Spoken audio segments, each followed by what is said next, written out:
Hello everyone, Elvin again today. I'm very proud to introduce you Dr. Ganesh, my friend. Today I'm very happy to have Dr. Ganesh with us. Can you please introduce yourself, Dr. Ganesh? I'm Dr. Ganesh. This is my private practice. I work for the Permai Polyclinics Group. So this is our branch here in Johor Bahru. Okay, so I've been practicing already for 10 years in this part of Johor Bahru. Okay, Doctor, during this current pandemics of where we're facing this coronavirus, COVID-19, can you please briefly tell us what is coronavirus and about the vaccine?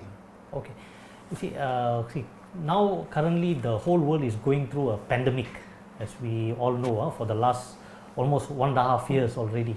So the only way to bring down what is the spread of the infection in a pandemic is to vaccinate, and vaccination has been the way of controlling spread of diseases for nearly 100 years now. So vaccine has been used for many decades, all throughout the years. So COVID-19 is just one situation where an individual needs to be vaccinated. So I'll give a brief account what is actually a vaccine. Generally, a vaccine is meant to stimulate your existing immune system in your body. Okay, so take for example, this is a coronavirus.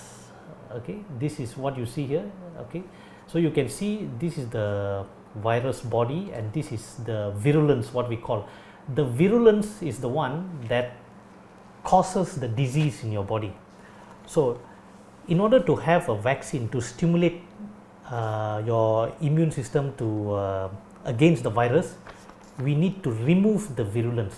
So in a vaccine, they take the active strain of this virus and they inoculate this strain. So now if you can see the difference, the virulence has been removed. Once with the virulence here and one without virulence. So this will be your vaccine.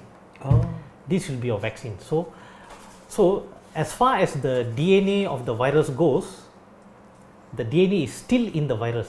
So which means your body will recognize the virus, but you will not get the disease. But you already your body has been already immunized against the virus. So that's how, but you won't get the disease. So that's how a vaccine works.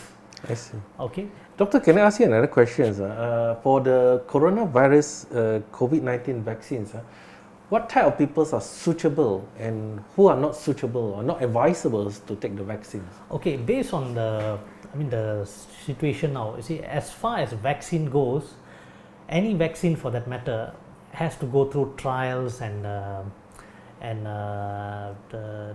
tests on subjects, whether for side effects before it actually can be released to the market. But unfortunately, because of such widespread of the virus and the deaths that are happening around the world, companies are pushed to produce a vaccine as fast as possible. Since the influenza pandemic 100 years ago, so ever since then we never had a burst of pandemic this magnitude. So vaccines never took this pace to be produced. So such a vaccine has been produced without trial.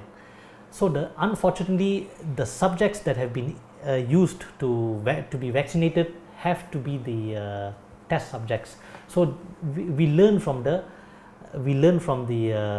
side effects from this vaccine through administrating the vaccine throughout the world, you see.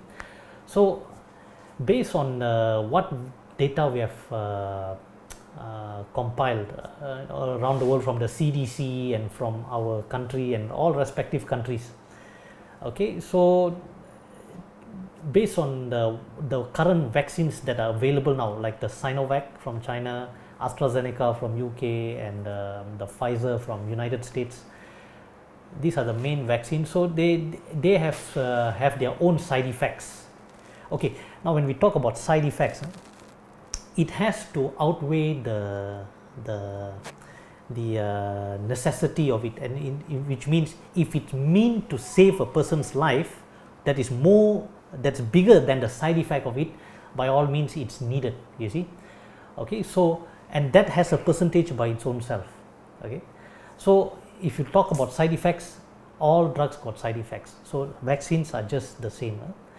So basically, as far as age goes for the vaccine, based on the data, the age doesn't really matter in terms of getting the producing the side effects on the vaccine. For young age and old age, those who are having all these underlying diseases like kidney failure, diabetes, or has a past history of stroke, they may display side effects to the vaccine, but that alone, that by itself is a very, very tiny percentage. And based on the world data, as far as the common side effects, they say is blood clots. That side effects is 4 to 10 per million.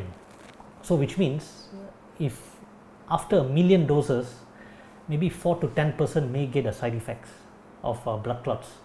Now, so far, blood clots is the most severe form of side effects for this vaccine now, but it's only 4 to 10 per million. So that's only 0.00004%. So which means, based on this data, the risk is much more is very insignificant compared to the protection you're going to get. Thank you very much, Dr. Ganesh, for your sharing. That will be the end of this part. Don't forget to follow us on the next episode. If you have any question, please contact us.